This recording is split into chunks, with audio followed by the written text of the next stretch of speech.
Bienvenidos a su podcast Exitosos y Alcanzables, en donde personas como ustedes y como yo platicamos cómo hemos logrado tener éxito en nuestras carreras profesionales. Yo soy Dulce Vázquez, su host, y si quieren saber más sobre mí, los invito a que escuchen el capítulo al desnudo en Spotify y en YouTube. Para los que ya me conocen, saben que he ocupado diferentes puestos comerciales en compañías como Mars, Genoma Lab, Allen, General Mills, entre otras.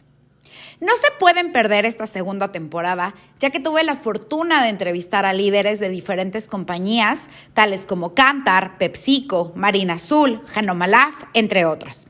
Lo que podrán aprender en esta segunda temporada serán temas sobre liderazgo, empoderamiento, ventas, negociación, Customer Insights y sobre todo para las mujeres, hablamos muchísimo sobre cómo debemos empoderar a las mujeres para que cada día ocupemos más y más puestos de liderazgo. Así que los invito a que escuchen todos los capítulos de esta segunda temporada. Me gustaría que conocieras más lo que es todo el negocio, ¿no? Y se abrió una oportunidad en el equipo de compras y de recursos humanos y me dijo, ¿vas? Y yo, oye, pero yo nunca he hecho eso. No, hombre, me dice, pero tú ya negocias todo acá. O sea, claro que acudo a amigos, a conocidos, a gente que sé que sabe cómo hacerlo diferente y bien. Yo soy muy de verdad, a todo el mundo le pido un favor de, oye, no me puedes venir a decir qué haces en tu compañía, cómo lo haces, cómo empezaste.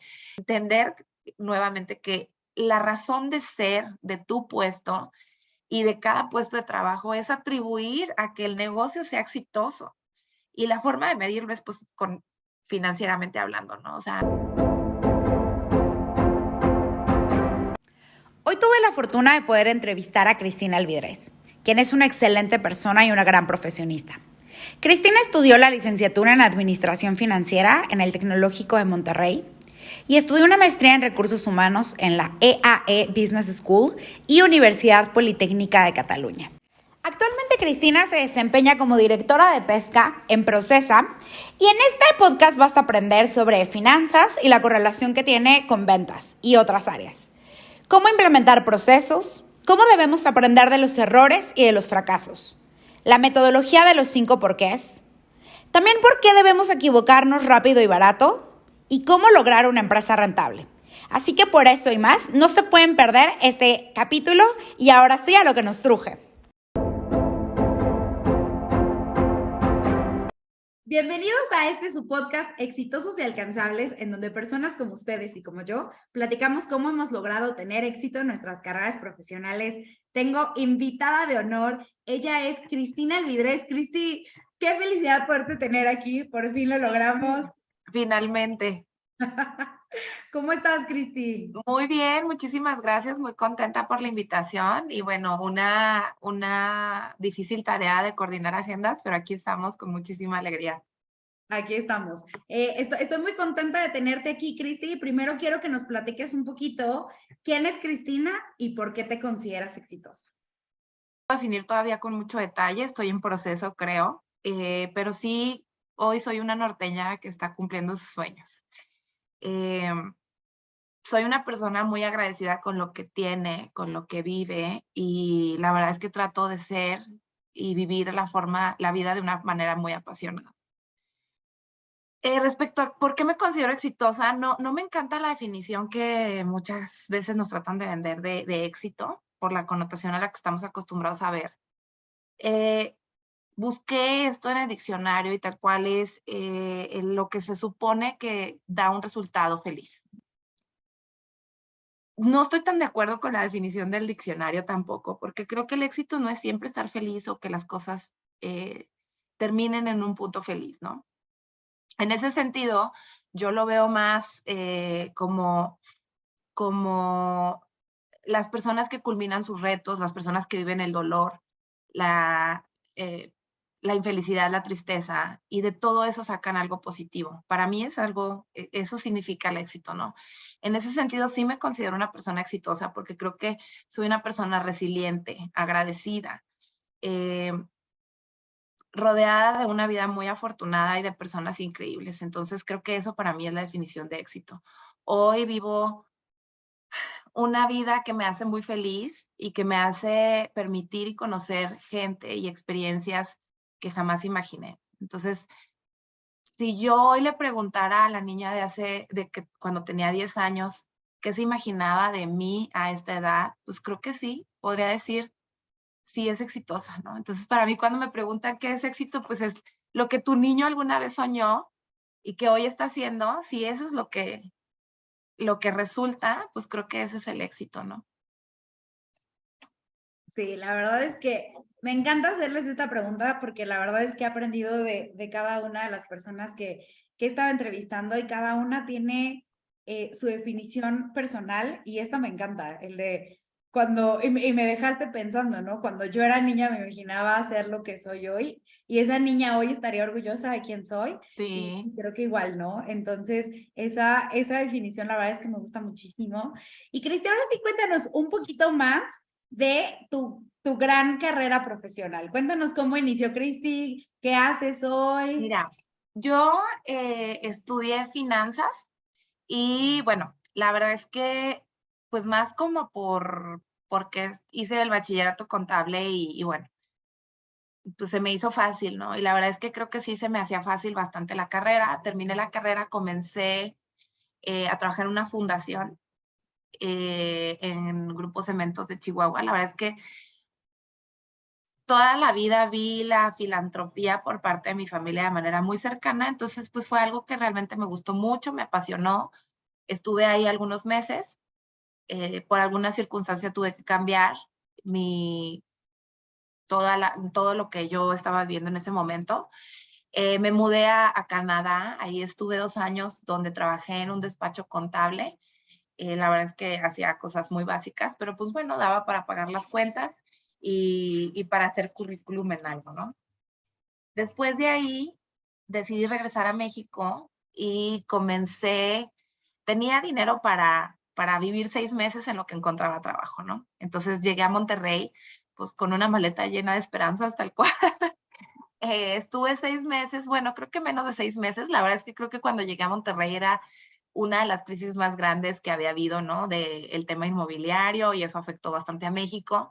Y pues había mucha incertidumbre de cómo vas a buscar trabajo en este momento, que no sé qué. Y pues bueno, la verdad es que en este camino encontré otros 3 amigos que estaban igual que yo. Entonces, la verdad, el desempleo fue algo súper bonito, lo vivimos en conjunto, pues llenos de esperanzas cada vez que nos hablaban de una entrevista y así fuimos uno a uno comenzando eh, a, a tener trabajo, ¿no? El siguiente trabajo que tuve fue de asistente de dirección de una posición política y ahí aprendí mil cosas, ¿no? O sea, la verdad es que sí son trabajos bien retadores. Hoy las respeto a las chicas que hacen eso porque casi normalmente son mujeres.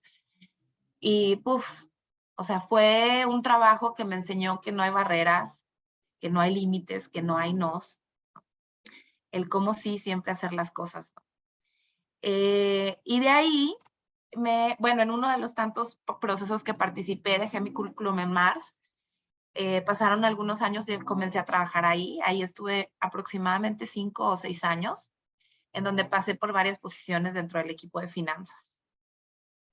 Después, como un poco movida por la duda, me fui a Barcelona a estudiar recursos humanos. Para mí, cuando salí de Mars y decidí comenzar a prepararme en algo diferente, fue como por un interés personal de entender qué pasaba, o sea, por qué yo en ese momento, en esa organización, veía muchísimo talento, trabajo bien retador, una compañía increíble, y aún así la gente se iba, ¿no? Y aún así había equipos que se desintegraban. Y yo decía, pues, ¿qué pasa? O sea, ¿qué es lo que sucede, no? Porque si tenemos grandes líderes, una empresa chida, un producto padre, qué es lo que ocurre, ¿no? Entonces de ahí fue que tuve el interés como empezar a estudiar recursos humanos. Me fui a Barcelona a hacer un full-time máster y bueno, aprendí mucho, viajé mucho, fiesté mucho también, ¿por qué no? Y bueno, ya cuando regresé a México, me habla un amigo y me dice, vámonos de viaje. Y yo, ¿cómo crees que acabo de llegar y tengo, o sea, una mano atrás y otra adelante, ¿no? Porque todos mis ahorros me los había gastado en irme a estudiar maestría. Y me dice, pero si ya tienes trabajo. Y yo, ¿cómo crees, no? Y me dijo, te están buscando para que participes en una tunera que justo se acaba de ir uno de tus compañeros. Y yo, ¿cómo crees? Entonces voy a pasar tu teléfono y tal, ¿no? Entonces ya les dio mi teléfono y pues sí, a los 3 días yo ya estaba ahí haciendo entrevista para estar en la Ciudad de México. Y pues bueno, para mí, para empezar, yo ya no quería volver a Monterrey, quería estar en la Ciudad de México, vivir la experiencia que para nosotros desde el norte suena como muy inalcanzable a veces o muy cliché. Y pues bueno, ya fue así como entré al equipo de finanzas de Procesa. Después estuve, la verdad, en varios puestos en finanzas. Bueno, más bien llevaba como 3 puestos como buena empresa emprendedora. Y posteriormente, después de estar 3 años en finanzas, es que me dice uno de los emprendedores, yo llegué a reportarle por algunas modificaciones que hubo en el equipo de finanzas a uno de los fundadores de la empresa, uno de los emprendedores que sigue siendo parte de los directivos. Y pues estuvimos trabajando juntos y me dijo, creo que eh, me gustaría que conocieras más lo que es todo el negocio, ¿no? Y se abrió una oportunidad en el equipo de compras y de recursos humanos y me dijo, ¿vas? Y yo, oye, pero yo nunca he hecho eso. No, hombre, me dice, pero tú ya negocias todo acá, o sea, deuda, pagos, cobras, o sea, que creo yo que no va a ser un reto que no puedas hacer, ¿no? Entonces, de ahí nos fuimos, me fui a compras, a los meses como que me dicen, pues también recursos humanos de la planta, y yo, me dice, porque yo creo que a ti te gusta, ¿no? Pues estudiaste eso, y yo, pues sí, pero nunca lo he ejercido como tal. No, yo creo que te va a ir bien. Y después el proceso de Sales and Operations, ¿no? Entonces, como otra vez es cuando estás en una empresa así, pues te toca hacer 3 roles al mismo tiempo, ¿no? Eh, y la verdad es que, pues sí, estos 3 roles los hicimos bien, nos, nos, nos, nos gustó cómo hicimos equipo con la gente de Chiapas, la de la Ciudad de México, cómo empezamos a consolidar la visión que tenían los emprendedores con la gente. Y bueno, pasaron unos años que yo estuve haciendo esos roles y por un tema de sucesión en la parte de flota, me dice otro de los dueños, ¿no? Yo en este transcurso de los años le reporté ahora al siguiente socio fundador que está dentro de la empresa y me dice, Cris, yo creo que tu siguiente paso es flota. Y yo, ¿cómo? Si yo no sé nada de barcos, ¿cómo crees? Ni de tripulación, ni de fierros, ni de, ¿qué es esto? ¿No? Y luego me decía, no, hombre, lo vas a hacer muy bien.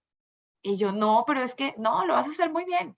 Y tienes que estar tranquila que lo puedes hacer, ¿no?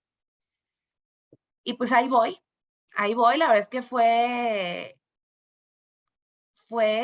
sí, muy abrumador al inicio, porque evidentemente en todas las juntas de operaciones, pues yo googleaba el 95% de las refacciones de las que hablábamos, ¿no? O sea, y todavía no te puedo decir que soy experta ni mucho menos, pero sí, sí, sí, para mí fue así como, o sea, bueno, constantemente estás siendo retado porque estás pasando por un montón de cosas que tú nunca has hecho, ¿no? Pero creo que esta fue de las más grandes.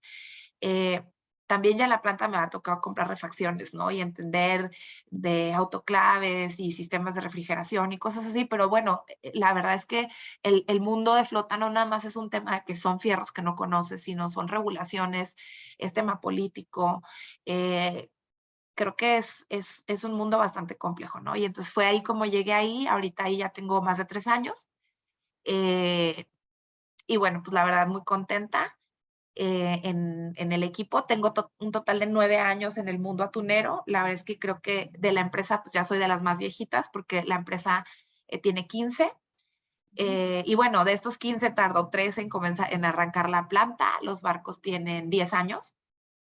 Entonces, pues bueno, en realidad casi me tocó ver, cuando yo entré, me tocó ver cómo surgió la parte de flota y cómo ha ido creciendo con el paso de los años.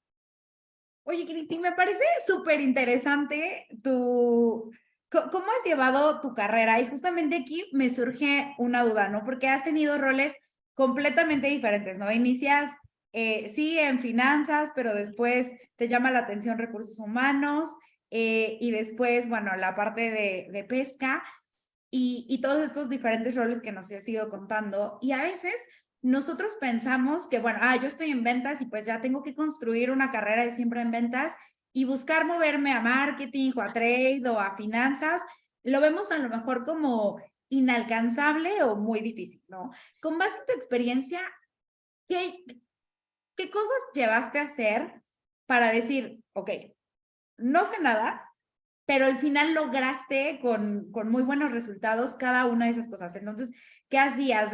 ¿Tienes alguna metodología? Decías, googleabas, pero ¿qué más hacías para...? Yo soy de las personas que soy muy metida. O sea, por ejemplo, tuve la buena fortuna y mala suerte también a la vez de que cuando agarré compras se me fueron todos los compradores. Entonces, ¿qué pasó? Fue como, pues o sea, la verdad es que sí traté de investigar mucho de cómo hacer un proceso correcto de compras, qué implicaba, qué paso seguía, cómo era. Le pregunté a mucha gente, o sea, gracias a Dios que pues uno en la escuela tiene, desde la escuela empiezas a cosechar gente que va creciendo y que vas entendiendo qué hace y que la verdad es que esas redes te permiten de, oye, hoy cómo lo haces, o sea, todavía constantemente, porque la verdad es que hoy en Flota estamos creando departamentos que no existen en la compañía. Y claro que acudo a amigos, a conocidos, a gente que sé que sabe cómo hacerlo diferente y bien. Yo soy muy de verdad, a todo el mundo le pido un favor de, oye, no me puedes venir a decir qué haces en tu compañía, cómo lo haces, cómo empezaste.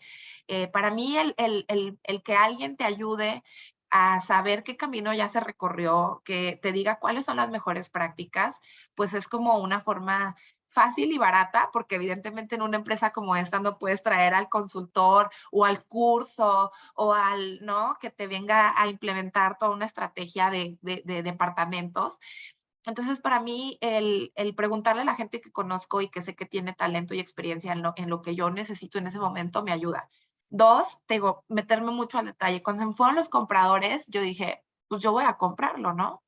O sea, yo lo voy a hacer. Entonces, la verdad es que de varios puestos me metí al detalle, evidentemente después lo solté, pero pues ya me daba muchísima perspectiva de qué se necesitaba también para contratar gente, porque luego pasa que cuando tú no sabes lo que se necesita en ese puesto, luego no sabes qué perfil necesitas.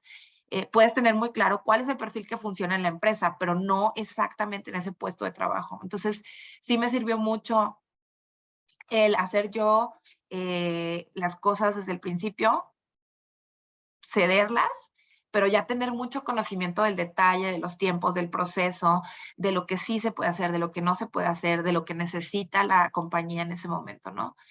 Eh, y tres, la verdad es que tutoriales para todo, o sea, buscarlo todo, sí, como yo te decía, también la neta estamos en un momento de mucha información. O sea, creo que lo que tú preguntes va a existir en la red, ¿no? Eh, y también creo yo por mi base financiera, creo, siempre volteo otra vez a finanzas, o sea, volteo con el contralor y le digo, oye, creemos este proceso, oye, hagamos esto, y a veces pues ni él y yo teníamos todas las respuestas, ¿no? Pero creo que vas haciendo cosas que hacen sentido, sobre todo en el tema de procesos, o sea, yo sí creo que por la base financiera en la que tengo, estoy muy enfocada a crear procesos, a crear controles, y eso me ha servido mucho a mí, o sea, no lo voy a saber todo, pero creo que al menos ir creando pequeños steps dentro de los departamentos, dentro de las áreas, ayuda bastante a que por lo menos los que estamos ahí tengamos lineamientos y pautas de acción, ¿no? Eh, y pues a confiar básicamente en lo que funciona, en la intuición y lo último, pues ir enderezando el camino, ¿no? Porque tampoco nada está escrito en piedra, nada está blanco y negro. O sea, creo que, y lo que funcionaba hace 10 años ya no funciona hoy. Entonces, creo que eso para mí han sido las claves de cuando llego y agarro. La verdad es que sí, si me pongo a pensar de cuántos departamentos me ha tocado hacer procesos, procedimientos, descripciones de puesto, o sea, sí ya van bastantes, ¿no? Pero sí creo que son las bases de comenzar algo desde cero, ¿no? O sea, como bien dicen, ¿quieres hacer un plan? Escríbelo. Y para mí eso ha sido lo que ha funcionado. Y dices algo también bien interesante, Cristi, creo que sobre todo en estas épocas que mucha gente está cambiando a lo mejor de corporativos llamémosle tradicionales o de muchos años, como Mars, como Unilever, como PepsiCo, etcétera, y muchos están buscando o están entrando a otras nuevas compañías que a lo mejor no tienen tan implementados nuevos procesos, ¿no? Que son algunas startups. Y tú con esta gran experiencia que tienes en la creación de procesos y procedimientos, ¿cómo inicias a crear un proceso? O sea, ¿qué te lleva a decir, a ver, esto no está funcionando bien, aquí hay que crear un proceso? Y luego, ¿cómo inicias, cómo arrancas para hacer esto? Mira, creo que todo es un proceso de observación. O sea, todo inicia desde la observación. O sea, esa es la realidad. Y desde revisa, levántate de la silla y vea dónde están sucediendo las cosas, ¿no?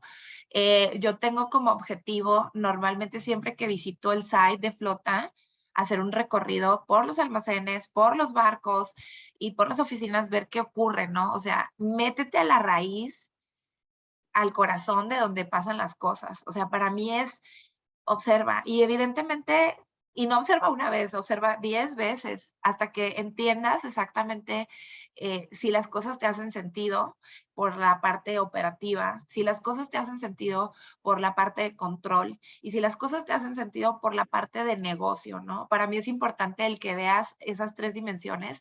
O sea, a veces hay procesos que te aseguran la velocidad de las cosas, ¿no? Que lo hagas tan rápido, pero que pierdes control, o que lo hagas tan rápido, pero que pierdes el control en el costo.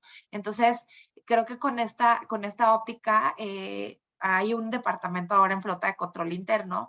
Creo que las chicas siempre están buscando como esto, ¿no? De, a ver, ¿y lo haces? Y lo haces rápido, no, pues medianamente, bueno, pero lo podríamos hacer mejor, ¿no? Porque nos está faltando capacitación, nos está faltando X cosa, ¿no?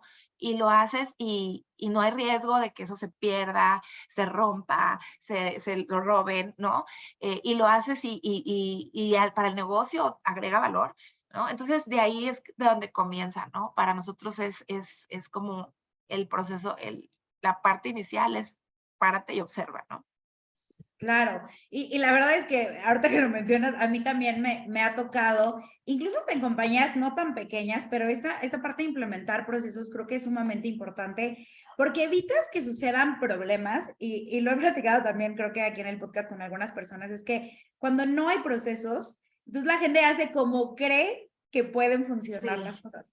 Pero entonces en ese inter lo que sucede es que pueden pasar muchos errores y la gente Sí, no está ocupada resolviendo todo el tiempo errores en lugar de ver qué puede innovar, qué cosas nuevas puede traer. Entonces creo que al implementar un proceso, ya por lo menos quitas esos bias que le pueden hacer a las personas que se equivoquen. Obviamente es una mejora continua, ¿no? Pero justamente creo que es parte de eso. claro. Y también, evidentemente, como lo mencionas, pues el error es el que te da la pauta. O sea, la neta es que en este mundo lo que más te va a enseñar, pues es el fracaso y los errores y la pérdida, ¿no? Y está en una empresa donde llegas desde cero, está ok que te ocurra una vez, pero no está ok que te ocurra 2 o 3 veces, ¿no? O sea, creo que eh, un decirte, si alguna vez hiciste una transacción mal, bueno, ahí es en donde aprendes y ahí es en donde dices, tengo que hacer algo diferente, ¿no? Si tú decides no hacerlo, bueno, eso sí es como omisión, pero creo que el trabajo de cuando empiezas en cualquiera de estos negocios es, oye, si no, porque aparte también no te da la vida, honestamente, hay muchísimas cosas, quisieras implementar por todos lados. Nosotros hoy en estos momentos lo que hacemos es evidentemente irnos por lo que más riesgo tiene en términos económicos y de ahí comenzar hacia abajo, ¿no? Eh, igual precisamente, por ejemplo, cuando veía finanzas, pues qué era lo que más me importaba, pues la tesorería, ¿no? Evidentemente, porque ya una vez que sale un peso de tu bolsa, ya no volvió, ¿no? Entonces, eh, así digamos que lo comenzamos a ver, ¿no? ¿Cuál es lo que es más potencialmente dañino para el negocio? Y aprender del error, o sea, definitivamente es el mejor maestro y la mejor manera de comenzar a también a ver dónde necesitas el enfoque, ¿no? Sí, justamente leía en un libro de Toyota, ellos tienen muchas metodologías japonesas, etcétera, ¿no? Y hablaba que justamente cuando sucede un error, tienen la metodología de los 5 porqués para entender por qué, ¿no? O sea, primero, ¿por qué sucedió el error? Ah, porque A, B, C. Ah, ¿y por qué sucedió ese acontecimiento? Y así 5 veces hasta llegar, como bien lo mencionabas, a la raíz A la raíz. del problema. Porque si ves el problema únicamente superficial, vas a ser como una acción inmediata que no necesariamente va a ayudar Para hacia el corregir. mediano y largo plazo, ¿no? Sino cuando entiendes de verdad la raíz del problema es donde puedes resolverlo. Y sabes qué es, creo que el reto en México, que castigamos el error. Que la verdad es que la cultura de nosotros no es muy buena admitiendo, punto número uno, el error. Entonces, ¿qué sucede luego en un equipo y por qué es difícil? A mí me ha costado como hacerle ver a la gente que estamos ahí para ayudarlos, no para moler a palos a alguien cuando se equivoca, ¿no? Y es difícil que te muestren el error, uno, y dos, que abiertamente lo puedas hablar y entender y corregir, ¿no? Entonces, sí creo que a nosotros estamos muy acostumbrados a que el equivocarnos es fatal, el que alguien cometa un error está todavía peor, y que inclusive castigamos cuando eso ocurre, ¿no? Entonces, creo que ese es el de los retos como más grandes que tienes cuando estás en un negocio donde la gente no tiene mucha experiencia o donde no hay muchos controles, sino el transparentar lo que ocurre para poder hacer algo hacia la mejora, ¿no? Sí, eso que mencionas del error es 100%. Hay un libro que se llama Piensa como Amazon y Mm, justamente habla de cómo Amazon busca los errores, ¿no? O sea, decía, exacto. obviamente busca errores medidos y controlados, ¿no? O sea, no nos podemos equivocar en algo de 500 Que millones acabe de con el dólares, negocio. ¿no? Ajá. Claro, errores medidos, pero justamente lo que él en este libro mencionaba es, si no hay errores, no hay innovación. Porque entonces dejas de proponer por miedo a equivocarte y entonces haces todos los días como exactamente lo mismo y no pruebas maneras diferentes que pueden ser más eficientes y a lo mejor te vas a equivocar en el camino, pero lo importante es corregir y hacerlo rápido, ¿no? O sea, decían, Sí, claro, baratos y rápidos, errores baratos claro. y rápidos, exacto. Equivócate rápido y barato, totalmente de Exacto. acuerdo. Y sí, pero sí es difícil, te digo, no nada más es porque la cultura de cualquier negocio lo vea bien o mal, sino creo que nosotros como sociedad, o sea, no nos gusta equivocarnos, vemos el error como un fracaso, ¿no? Entonces sí, creo que es desde la concepción cultural y bueno, sí hay un reto importante cuando en un negocio lo buscas para corregirlo y para que invitar a la gente a mejorarlo, ¿no? Claro. Oye, Cristi, quiero entrar ahorita un poquito a detalle en tu parte financiera, porque fíjate que también últimamente he estado como muy enfocada en el tema entre retail, CAMS, porque me han preguntado muchísimo de eso. Y justamente hay algo que a veces se rompe, sobre todo en compañías muy grandes como Mars, por ejemplo, en la que tú estuviste, o en compañías muy grandes, ¿no? A veces como que el área comercial ve muy lejano al área financiera y como que a veces no nos logramos como entender al 100 y no nos damos a veces cuenta de la importancia que tiene entender, por ejemplo, un P&L, ¿no? Un estado de resultados para saber cuánto estamos impactando en la parte comercial, en el resultado que va a tener el negocio, ¿no? Si se va a poder traer Claro. flujos para contratar gente, para pagar nóminas, para traer innovación, etcétera. Entonces, desde tu perspectiva, ¿cuáles crees que son aquellos datos o información financiera que por lo menos cualquier persona, sobre todo comercial, debería entender? Mira, definitivamente algo que tenemos que entender cuando entramos a una empresa a trabajar, desde el puesto que sea, es que es un negocio. Y que el negocio se rige, pues, para hacer negocio. Es decir, que tiene que ser rentable, que tiene que generar ingresos. Entiendo que cada uno tiene diferente rol y diferente responsabilidad cuando entra a una compañía. Pero si no hay negocio, no hay compañía y no hay rol, ¿no? Entonces creo que es como muy evidente que hoy antes pensábamos que, no, pues como yo soy comercial no me debe importar nada, como soy de recursos humanos no tengo ni idea de un P&L y está bien.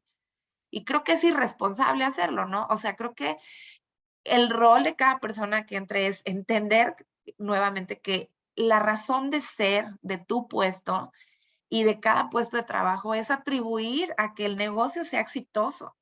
Y la forma de medirlo es pues con financieramente hablando, ¿no? O sea, no hay un indicador más que el de, sí, yo recomendaría, siempre tienes que saber cómo leer un P&L. Y la verdad es que si no lo sabes porque en tu formación no existió, pregúntale a un amigo, métete a un curso, lee un libro de finanzas rápidas. La verdad es que tampoco es así ciencia oculta. Eh, y dependiendo de la clase de negocio, porque hay negocios en donde las cuentas de balance son muy relevantes porque vienen los temas de inventarios, de working capital. Si es un negocio pequeño, evidentemente todo lo que sea working capital es de tu importancia, porque seguramente tú lo viviste al ser parte de una empresa emprendedora. Si se te acaba el dinero, estás frito. Si tienes mucho inventario, estás frito. Si no tienes dinero para proveedores, estás frito. Entonces, si no cobras rápido, estás frito. Entonces, si no sabes tú entender eso, pues no vas a poder saber exactamente cómo aportarle valor a la organización, ¿no? Porque al final del día para eso estamos, para agregar valor, y el valor se mide en términos financieros, ¿no? Entonces, creo que, creo que todos tienen desde su perspectiva la responsabilidad de saber leer el P&L, conocer cuentas de balance, y para mí también en el pasado como business partner era importante que la gente supiera pues la rentabilidad de sus productos a nivel producto, cliente y marca inclusive, ¿no? La verdad es que luego es, no, lo hice súper bien porque vendí tanto, pues sí, pero ¿y ya viste tu rentabilidad? ¿Y ya viste cómo quedó el costo logístico? ¿Y ya viste cuántas promociones metiste? Y creo que al final el rol creo que de los comerciales en específico está cambiando, o sea, no es un rol tradicional como era el de antes, creo que es más bien ahora un dueño de un negocio en donde ve desde la primera línea que es la venta hasta la última que es la utilidad, ¿no? Entonces, para mí sí siento que hoy ese rol está siendo más demandante en términos de que sea más, con más perspectiva y con más integral. Ahora sí eres dueño de un negocio, no eres dueño de yo ya vendí un número y se acabó. Sí, sobre todo es esa importancia porque a veces como comerciales nos ganan las ganas de llegar a ese número, ¿no?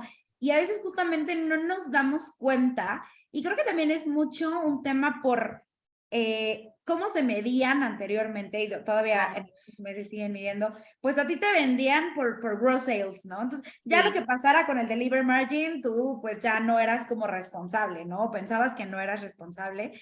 Entonces, realmente creo que también ahí es donde se tiene que empezar a cambiar la óptica de cómo medir los indicadores de una persona comercial, ¿no? Y cuando empiezas a entender que es por el margen entregado que estás dando, entonces toda tu conversación empieza a cambiar y como bien lo mencionabas, desde saber cuánto margen tienen cada uno de mis productos, porque a lo mejor si estás vendiendo cajas y camiones de un código que hasta a lo mejor a veces pierdes dinero, porque algunas veces estratégicamente por negocio tienes códigos que son muy poco rentables o casi no, nada más por no perder un espacio en el anaquel, y pues bueno, son otro tipo de decisiones más de marketing, pero tú tienes que como comercial entender eso para que entonces no estés aportando al crecimiento de ese código con el que vas a seguir perdiendo dinero, sino cómo haces para mejorar tu mix, incluso entre clientes, entre portafolio, pero por eso es bien importante, como bien lo mencionabas, ¿no? Que entiendas desde el costo. A ver, o sea, porque a veces, yo me acuerdo, a veces yo me enojaba de, no, pero ¿por qué no llegué a mi delivery margin? Dulce, ¿viste tu costo logístico? Mm, oye, ¿viste? O a veces hasta cosas, y por eso es importante también que leamos las noticias, ¿no? A veces, a lo mejor, oye, el aluminio tuvo un incremento claro. del 300%, entonces, pues eso ya afectó tu costo de ese código, que a lo mejor era tu número uno y dejó de ser el más rentable, ¿no? De acuerdo. Y sabes también que algo muy importante en el tema comercial, cuando me tocó, te digo, estar con el business partner del equipo, algo que no es el tema del forecast accuracy, ¿no? O sea, siempre está como en la cabeza de alguien, pero suena como muy ya a fastidio, ¿no? De, ay, ¿por qué?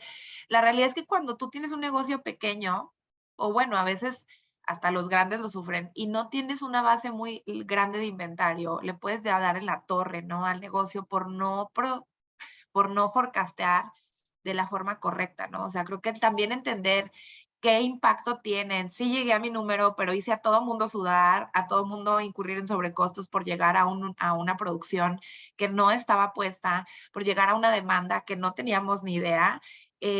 O de, oye, es que pasé la demanda por un 130%. Pues no precisamente a veces es lo más saludable, ¿no? Para ti puede ser una victoria, pero por el negocio pudo haber sido un desastre, ¿no? Imagínate cuando a veces dices, es que llega al 130, pues sí, pero hubo que meter dobles turnos, hubo que traer materias de forma expedita, hubo que entregar con doble chofer logístico y entonces eso te cuesta un 30% más. O sea, creo que también entender el impacto de cada una de las decisiones y por muy tonto que sea el que para ti sea un triunfo, si para el negocio de verdad no lo es y se estresa la cadena de tal manera que cuesta, creo que también es una responsabilidad que como comercial tienes que tener muy clara, ¿no? Qué bueno que lo comentas y voy a regresar justo a este tema de los indicadores, ¿no? Sobre todo porque en comercial muchas veces pues nos dan bonos, ¿no? Por cubrimiento. Y está bien cañón cómo pasa esto que a veces no se hablan entre áreas y entonces a ti como comercial tú dices, si llegas al 100 tienes el 100 de tu bono. Si llegas al 110 tienes el 110. Y ya, pues entonces, claro, ¿uno qué hace?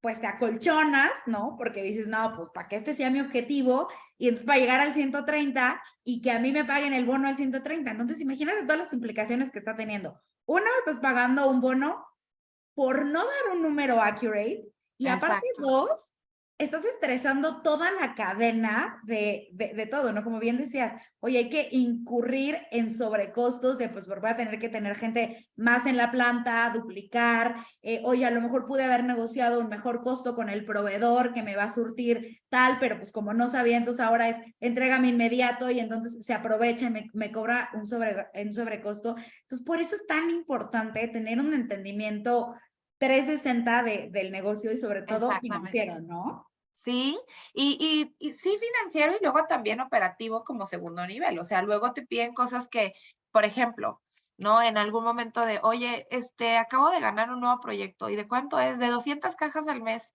200 cajas de un volumen en donde normalmente produces, no sé, 10,000 de un código. Era como, ¿es en serio? ¿200 cajas?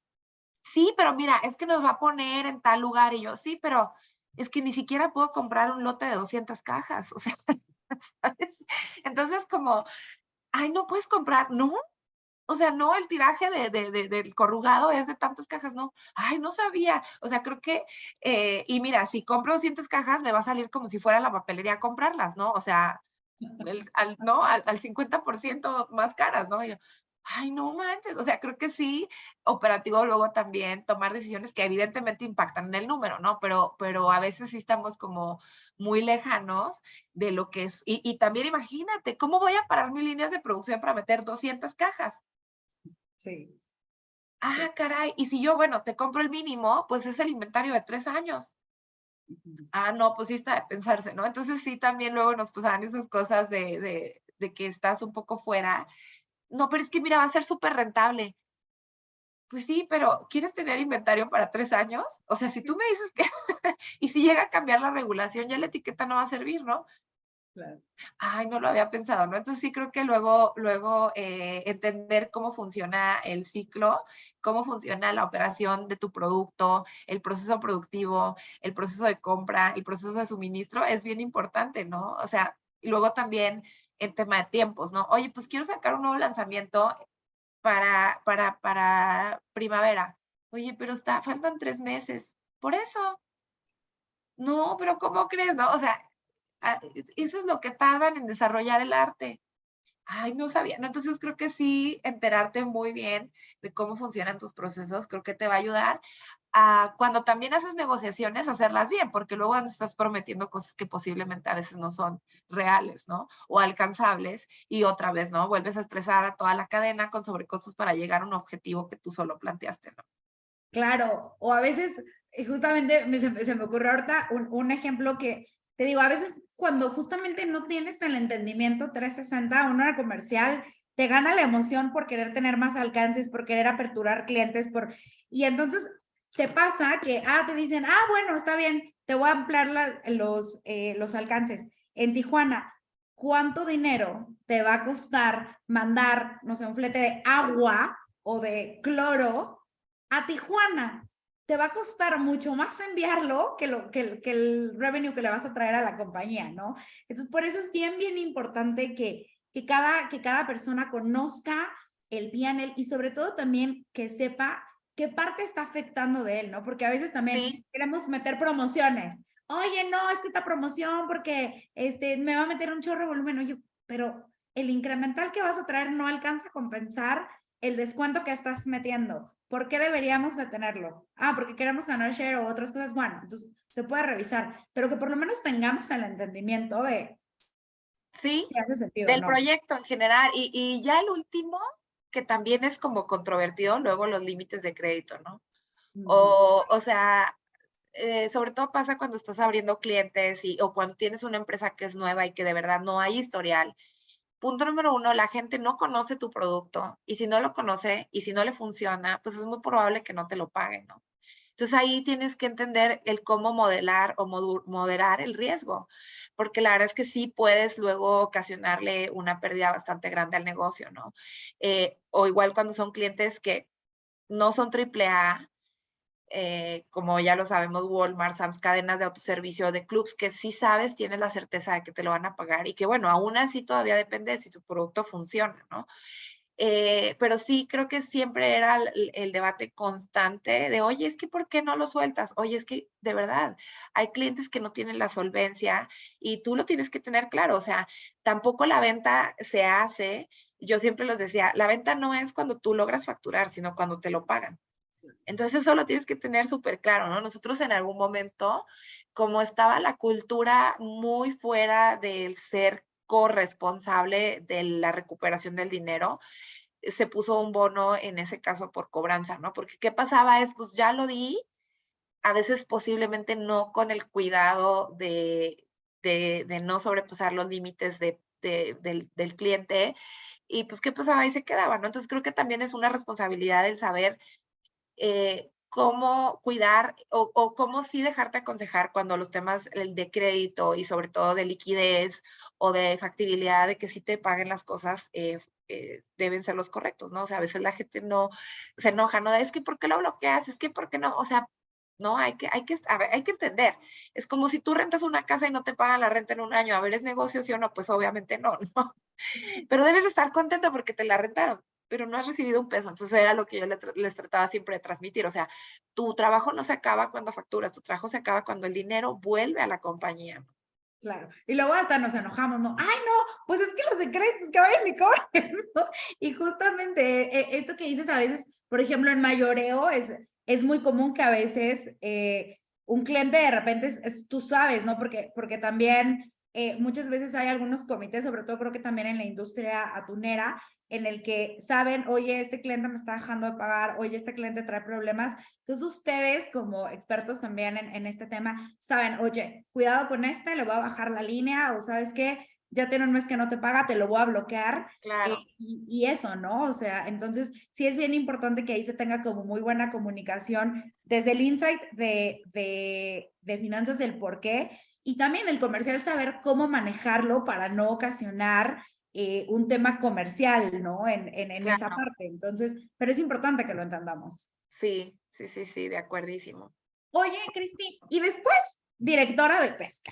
Sí. Aquí tengo muchas preguntas porque primero quiero saber un poco qué haces y dos, probablemente esto sea por ignorancia mía, pero me imagino que es un mundo principalmente lleno de hombres. Ajá. ¿Alguna vez, y ahí me gustaría que nos platicaras ahí, cómo ha sido este rol, sobre todo tú siendo mujer? ¿Has notado alguna distinción entre ser hombre y mujer o para ti ha sido completamente normal? Cuéntanos un poquito de estas dos cosas. Mira, he vivido cosas buenas y malas. La realidad es que dentro del equipo de la compañía y también, bueno, el liderazgo, creo que son bastante feministas porque pues, si no, yo no estaría ahí, ¿no? O sea, la realidad es que si una empresa no decide apostar por el talento femenino, impulsarlo y empoderarlo, pues eso no hubiera ocurrido, ¿no? Así yo fuera muy buena, pues no hubiera ocurrido, punto, ¿no? Entonces eso dice bastante para empezar, el que yo ocupe ese lugar es porque también alguien te lo dio, no, o sea, tú puedes tener todo el talento, pero si la empresa decide no hacerlo, no darte la oportunidad, pues no ocurre. Entonces creo que aquí yo sí tengo, digamos que un sponsor bastante feminista. Igual mis compañeros de trabajo, o sea, ahí sí con mis compañeros jamás sentí con un peer, jamás sentí que es la persona de operaciones, jamás sentí este tema de, híjole, como es mujer no vas a ver ni cómo, ¿no? Ni qué. Al contrario, la verdad es que los dos nos hemos aprendido a respetar y a entender que somos diferentes, que tenemos diferentes áreas de expertise, esa es la realidad. O sea, así como yo nunca voy a llegar a armar un motor, pues posiblemente esa persona no va a llegar a hacer un pie en él, ¿no? Y lo entendemos y lo respetamos y lo aprendemos a admirar, ¿no? Y sabemos que cada uno en el lugar en donde está es bueno, o si no el mejor, ¿no? Así no lo tratamos de pensar. Y eso creo que ha hecho que no compita, o sea, sino que al contrario, nos apoyemos y entendamos que somos un equipo, ¿no? Sí he vivido momentos, evidentemente, porque sí es real que en algunas juntas de industria soy la única en este giro. Y lo que he visto es que también es un tema generacional, ¿no? Es una industria que tiene, son puestos que tienen muchísimos años ocupándose por las mismas personas. Y sí, creo que es más un tema generacional que ya cuando he visto algún tema de discriminación o de que tú estás en las juntas como para tomar las notas o para ser la que lleva los acuerdos. Y te digo, creo que no trato de pelear contra eso porque entiendo que el contexto en que esta gente creció pues es bien distinto al de ahora, ¿no? Inclusive yo también te puedo decir que soy de hace 10 años para acá, he tratado de aprender y soy una persona diferente. Creo que hay muchas mujeres que inclusive nosotras mismas también nos discriminamos, ¿no? O sea, y la forma de, bueno, hoy en México hay mucha más información, hay más cultura, y eso ha hecho que cambie, ¿no? Pero sí, sí lo he vivido. De hecho, justo cuando ingresé a Flota, era, ¿ella qué va a saber de fierros? Aparte, nunca va a poder aprender. Una mujer no hace eso. Y la verdad es que de quien venía, justo te digo, había una brecha generacional importante y pues así tal cual lo vi, ¿no? O sea, es como si me lo estuviera diciendo el abuelo de alguien y punto, ¿no? O sea, entiendo que él creció con esos gaps y listo, ¿no? O sea, él creció pensando que las mujeres no somos capaces de hacer lo mismo que cualquier otra persona y punto, ¿no? Entonces no lo discutí, tampoco lo trato de demostrar ni decir que esté equivocado, porque creo que pues no tiene caso, ¿no? Pero sí, eso tampoco he dejado que me limite. Y para mí creo que lo más complicado es ese machismo que no se nota, ¿no? Ese machismo que está muy entre líneas. Por ejemplo, y este sí es algo que es muy común y no tiene nada que ver con la generación, sino con, pues, porque culturalmente así es, ¿no? Por ejemplo, si yo levanto la voz por alguna razón, soy una loca paranoica, ¿no? Y a mí sí me toca gente que levanta constantemente la voz y uno no puede decir nada, ¿no? O sea, pues está bien, es normal, está enojado, ¿no? Entonces es como estas pequeños es, cosas que no es, a ver, no te pagan menos, no, pero, no, pero, Te por ejemplo, cuestionan más, ¿no? O sea, te como que cuestionan cuando dices más algo, uno o no tienes que... responden o no te ven igual con la misma autoridad, o sea, a pesar de que yo soy una directora, pues tal vez mis llamadas no las responde de la misma forma que de alguien más, ¿no? O mis correos los dejan visto, o entonces son estas pequeñas cosas que no son como que o sea, no me gritan, no, pero, o bueno, sí me pueden llegar a levantar un poco la voz más que como lo hubiera hecho con cualquier otro compañero. Sí ocurren y yo creo que a veces es este machismo que está ahí como un poco en el entorno sin ser algo tan extremo, ¿no? Y entonces eso es más difícil de combatir, porque al final luego pueden pensar que es tu idea, ¿no? O que no es algo real o que no es algo palpable, pero tú sabes que está, ¿no? Y que puede llegar a ser un sesgo justamente cuando presentas o cuando tienes una idea o cuando te toca, pues, llevar lo que tú haces, ¿no? Entonces sí creo que para mí ese es el más difícil de luchar y el más difícil pues de día a día mantenerte sin que te afecte, ¿no? 100%, pero creo que nos diste como un gran tip, sobre todo a mujeres que a lo mejor a veces como que no sabemos cómo llevarlo, pero es esto de entiende, o sea, si es un tema, entiende que es un tema generacional, no victimices y tú sigue haciendo lo tuyo lo mejor que puedes y como debes de hacer y siempre con respeto y respetando, pero como bien lo dices, sí existe mucho esta ligera línea, así como que medio invisible, como que dices, uy, y justo, y a mí también me ha pasado varias veces, ¿no? Me tocó incluso apenas hace poco con un cliente, nos estábamos presentando y todo, pero conmigo fueron súper intencionales, no, pero a ver, pero como cuestionando mucho más, y digo, afortunadamente todo súper bien, pero se nota, aunque, y yo sé que muy probablemente mucha gente no lo haga adrede o de una manera, sino que lo hace inconsciente a lo mejor, pero es justamente cómo empezamos a concientizar ese tipo Claro. de actos, ¿no? Para dejar y evitar seguirlos haciendo. Sí, y fíjate que también me ha tocado mucho vivirlo desde las mismas compañeras. Creo que algo que a mí me ha gustado es aprovechar la posición de liderazgo para romper esa barrera. Por ejemplo, hace poquito había una posición vacante y me decía la que era líder de la posición, oye, pero es que la chica está embarazada. Y yo, ¿y eso qué? No, o sea, o sea, nosotras mismas nos ponemos a veces la barrera, ¿no? De, pues es que va a faltar un montón. Y yo, y luego, o sea, y luego, ¿no? Entonces hasta me molestó como el comentario y creo que o sea, tú también tienes la responsabilidad de verdad hacer ver que esas barreras se tienen que borrar y que no es correcto que las sigamos como defendiendo o fomentando, ¿no? Y que al contrario, ¿no? O sea, tú tienes la responsabilidad como mujer también de impulsar a que ocupemos los lugares que nos corresponden, ¿no? Y tomarlos, ¿no? Básicamente. Este, pero bueno, sí creo que es a veces un acto de, pues sí, de educación constante en general tendría en la organización, ¿no? O sea, también entiendo quien decida en ese momento lucharlo y decirlo muy abiertamente o quien decida definir, oye, pues yo no me siento cómoda trabajando con esta persona porque al final del día tú los puedes comentar y tú los puedes dar alguna información al respecto de cómo evitar estas prácticas que ya son bastante arcaicas, pero pues si la gente hoy no está dispuesta y abierta para escucharlo, la verdad es que a veces no vas a generar el entorno de apertura que necesitas para que realmente las cosas ocurran.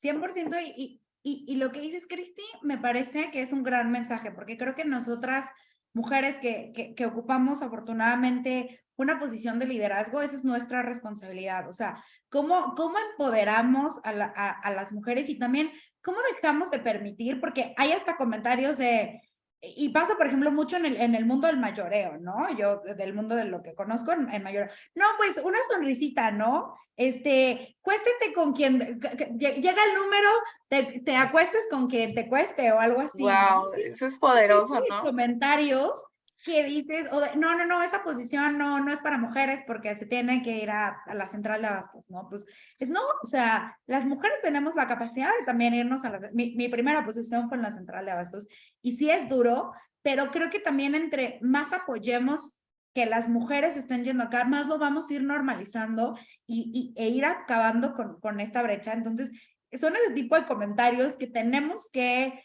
dejar de aceptar, Sí, porque la verdad es que creo que se tienen que terminar.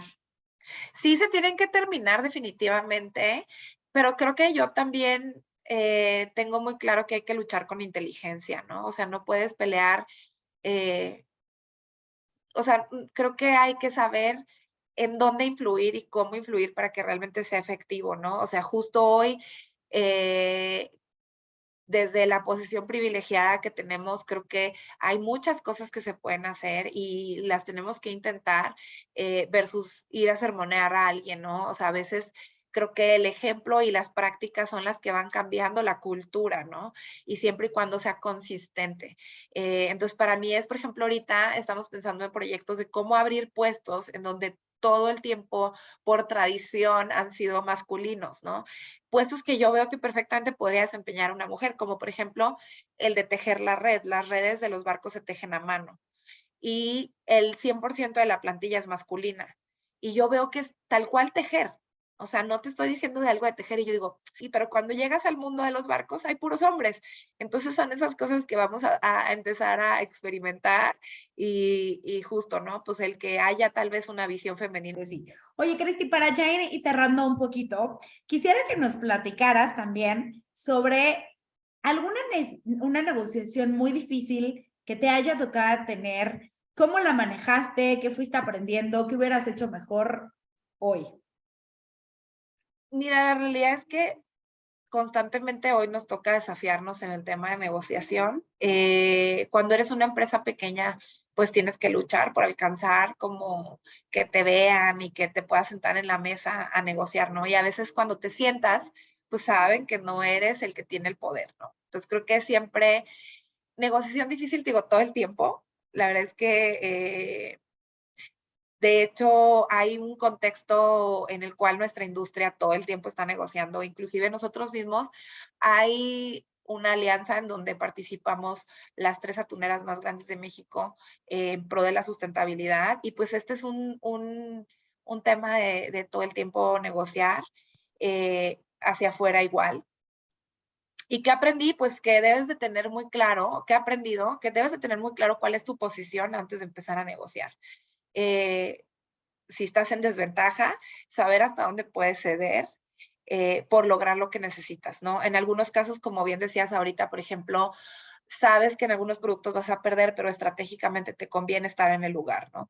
Así igual en la negociación, o sea, sabes que a veces no vas a alcanzar, por ejemplo, en nuestros casos, el mejor precio o el mejor costo o el mejor producto, pero que lo necesitas para otro objetivo que sí es más relevante, ¿no? Entonces, creo que en el tema de negociaciones entender tu posición, saber hasta dónde puedes llegar en la negociación y hacer un buen cierre siempre que por la negociación, aunque la negociación haya sido horrible en cualquier sentido, creo que el cerrar con un buen mensaje de una buena forma, eso te ayuda a que lo que estás cerrando posteriormente tenga un buen sabor de boca y una sensación de éxito para todos, ¿no? O sea, sí ha tocado negociaciones que son larguísimas y que son rudísimas y que nada más no llegas a un punto de encuentro y que regresas y vas, vuelves y otra vez. Y al final, si tú no cierras de una buena manera, pues no, nunca vas a sentir que en realidad fue un buen logro, ¿no?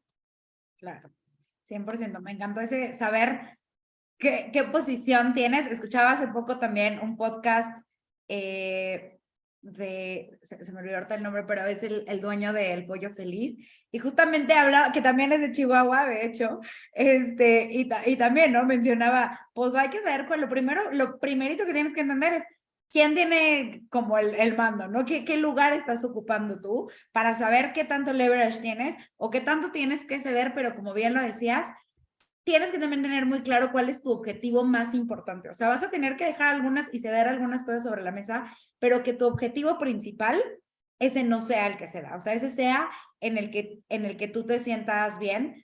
Como bien decías, si no te sientes a gusto con una negociación, más vale, pues, no, y cerrarla bien. Exacto. Y sobre todo, sabes también que a mí algo que en el negocio se hace muy bien es que buscamos relaciones que sean para toda la vida, ¿no? O sea, la realidad es que si también en tu estrategia de negociación está ser tan agresivo que dejas que la otra persona o la otra parte se quede con ese sentimiento de, oye, me vieron la cara al final, creo que no realmente haces relaciones que te ayuden a crecer en conjunto, ¿no? O sea, nosotros lo vemos mucho con el tema de proveedores, de clientes, etcétera. Es que si tú buscas que sea una relación que te ayude no nada más en una vez, sino en un chorro de veces, tienes que entender que debe ser un negocio para ambos, ¿no? O sea, está bien ese negocio en donde en el pasado donde tú sangrabas a la gente y te sentías victorioso, creo que ya no es así, ¿no? Creo que hoy se busca donde sea así un ganar-ganar, en donde sí la relación de ambas personas quede bien. Evidentemente, creo que esa es como la forma en la que también buscamos hacer negocio, ¿no? Donde no sientes que, oye, me quitaron la camisa para poder llegar hasta ahí. Creo que eso no te asegura una buena relación en el corto y mediano plazo, ¿no? 100%.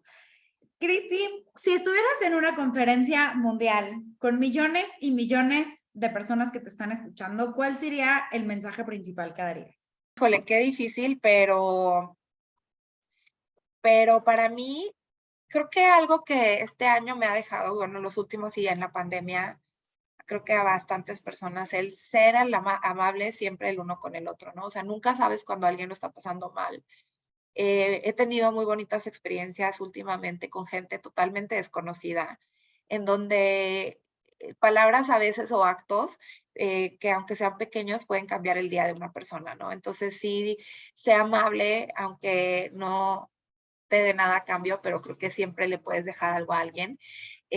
Siempre busca tu paz y tu serenidad en cualquier contexto en el que estés o en cualquier problema. Pero bueno, también es cierto y trata de aprender de los problemas, ¿no? Algún dicho que muy relacionado a lo que hacemos me gusta mucho que dice que ningún mar en calma hizo a un marinero experto, ¿no? Entonces esa es la realidad. Creo que cuando llega una tormenta a ti, tienes que tratar de saber que eso después te va a dejar más fuerte. Nada es para siempre, ni el problema más grande, ni la felicidad tampoco. Eh, en ese contexto también es disfruta cada momento, entiende que el trabajo es solo un trabajo, o sea, y eso yo también me lo digo a veces a mí misma, ¿no? O sea, si en esa conferencia estaría yo, creo que también el mensaje sería para mí, disfruta el trabajo, pero sí entiéndelo como un medio, ¿no? Sí está bien hacerlo con pasión, pero no dejar la vida, porque la vida es mucho más que un trabajo, ¿no? Es una parte de, y es una forma de... Eh, aparte de ser amable, también ser empático. Algo por lo que me gusta mucho viajar hoy en día es porque creo que te llena de experiencias. Aprovecha y busca rodearte en el mundo de cosas, personas y lugares diferentes. Solamente así vas a poder entender la óptica de más personas. Elige una buena pareja, elige a tus compañeros de vida, a tus amigos, porque son ellos los que en momentos en donde haya oscuridad te van a dar la luz y la fortaleza para seguir adelante. Y aún así, cuando todo eso se acabe, cuando no tengas amigos o no los encuentres cerca, pues creo que la fe y para mí un ser supremo Dios debe de regir tu vida y saber que las cosas ocurren y las personas llegan por alguna razón a la vida. Y lo último, sea agradecido con cada cosa, con cada persona y cada experiencia que te toca vivir. Está demostrado que las personas agradecidas son las que viven una vida más feliz. Eh, no es, no es extraño que en el mundo, en países como la India, como Bután, encontremos gente extremadamente feliz en América Latina, en países en donde posiblemente las partes de bienestar económico no son las más relevantes, ¿no? Entonces creo que el ser agradecido de todo lo que te toca es la clave para estar siempre en el mejor modo, ¿no? Me encanta. Nos acabas de dar muchos muy buenos consejos de vida. Cristi, pues agradecerte muchísimo. He aprendido demasiado en este podcast de muchísimos temas, desde cómo ser una persona curiosa, atrévete, aunque no sepas del área, investiga, pregunta, Sí, equivócate, que no te dé miedo, encuentra los problemas desde la raíz, sea agradecido, cómo negociar mejor. Aprendí como hasta de pesca, de temas financieros. De verdad que eres una persona sumamente talentosa y sobre todo buena persona, ¿no? Que creo que eso es a veces como lo más importante, ¿no? Y como bien lo decías, hay que entender que las cosas en esta vida, pues todo es un cambio y todo el tiempo va y viene, pero claro. las cosas que siempre tienen que estar ahí son nuestros valores, nuestros principios y buscar hacer el bien y agradecer hasta por las malas cosas que nos pasan porque nos permiten saber que estamos vivos, ¿no? Exactamente, y que parte de vivir una vida feliz es atravesar el dolor, el miedo, eso significa que lo has vivido plenamente, ¿no? Te agradezco muchísimo, la verdad, el espacio. Muchas gracias. Creo que también las preguntas que me mandaste me hicieron a mí reflexionar y descubrir y entender muchas de las cosas que me motivan y me impulsan. Muchas gracias porque ha sido un gran, gran experimento para mí y gracias por ayudarme a compartirlo. Muchísimas gracias a ti por compartir tu conocimiento, Cristi, porque creo que es de las cosas más bonitas y de los mejores regalos que uno puede dar y que uno puede obtener, y es eso, ¿no? Compartir la experiencia, que lo poquito que podamos ayudar a las demás personas a que se equivoquen menos. Ya sé, no, y pues al contrario, la verdad es que este mundo está aquí para vivirse, experimentarse, y pues bueno, que venga lo que tenga que venir, hay que hacer todo, aunque nos dé miedo, ¿no? Exacto. Y bueno, un gran ejemplo, ¿no? Tú también lo eres, súper aventada. Sí, algo hay de eso. Entonces, pues, muchísimas gracias, de verdad, Cristi. Pues esperemos por aquí también volverte a tener. Muchísimas gracias a todos por habernos escuchado. Y no sé si quieras agregar algo más, Cris. Nada, muchísimas gracias y quedo al pendiente si alguien tiene ganas de charlar de algo, un reto emprendedor, con muchísimo gusto. ¿Cómo te pueden contactar? Tengo mi correo, es cristina.alvidres@gmail.com. Entonces ahí estaré al pendiente. Muchísimas gracias, de verdad. Perfecto. Muchísimas gracias, Cristi. Un saludo a todos y bonito día. Pasen muy bonita semana. Chao. Bye. Muchísimas gracias por haber escuchado este episodio de Exitosos y Alcanzables. Espero que hayan aprendido tanto como yo. Y si quieren que platicamos de algunos temas en específicos o que entreviste a una persona, envíame un correo a exitososyalcanzables@gmail.com. Si te gustó este capítulo, te invito a que nos califiques con 5 estrellas y que nos dejes una reseña, o que bien lo compartas con esa persona a la que crees que le puede aportar muchísimo valor. Si quieres tener una sesión conmigo, te invito a que me compartas un correo a exitososyalcanzables@gmail.com y podemos platicar sobre diferentes temas. Así que no olviden que si están dispuestos a aprender, muy pronto estarán mucho más allá de donde están ahora. Que tengan un excelente día.